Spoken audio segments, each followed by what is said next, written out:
I now give the floor to the Minister of Russian Federation.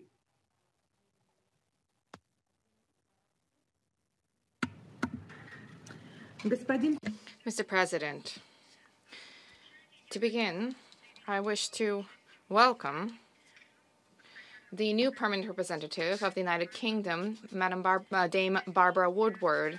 We look forward to close cooperation with you at the UN Security Council, including on issues of the United Nations Transitional Assistance Mission for Sudan. We thank the Undersecretaries General, Madame De Carlo, Mr. Lacroix, and Mr. Ha'atul Khari for the comprehensive briefings.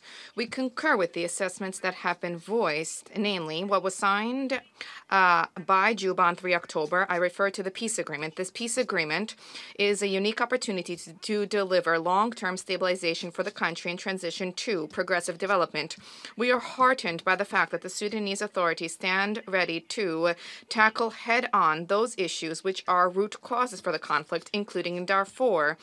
This is attested to by the visible progress in the implementation of the peace agreement in the past 2 months.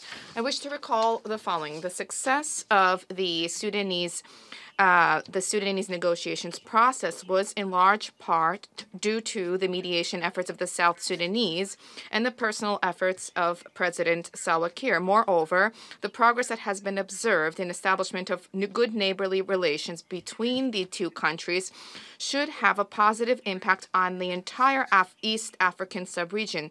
This attests to the validity and relevance of the formula of African solutions to African problems.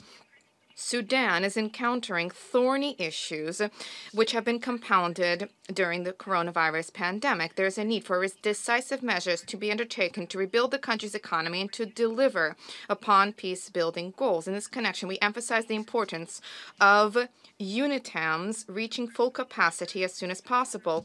Expectations in Khartoum are such that the international community will be able to provide expeditious and necessary assistance. We closely read the content of the recent UN-AU Joint Special Report with an analysis of developments in Darfur. We agree with the recommendation to terminate the mandate of UNAMID on 31 December 2020.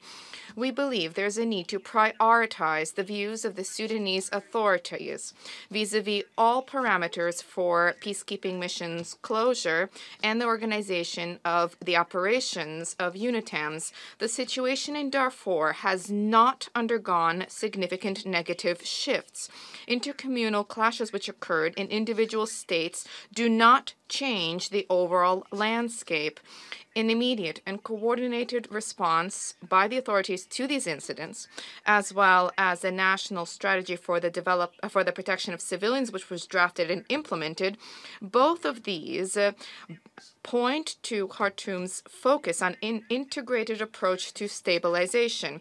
The hybrid operation has successfully met its objectives. The time is now ripe to focus on the region's recovery and economic development. And this is the purpose of support from UNITAMs. We also trust that there will be prompt agreement on modalities for the transition to the special political mission of assets and support capacities from UNAMID. Mr. President, it bears recalling, as we see it, that the main spoiler to the peace process and the culprit for antagonizing the Sudanese Liberation Army Group, the SLA, in Jebel Mara, is Abdul Wahid Noor. This group has refused not only to join the peace agreements, but even to begin dialogue with Khartoum. We reiterate our call upon those with influence to bear on this hard-line, irreconcilable spoiler to bring the necessary pressure to bear. Thank you, Mr. President. I thank the representative of Russian Federation for her statement.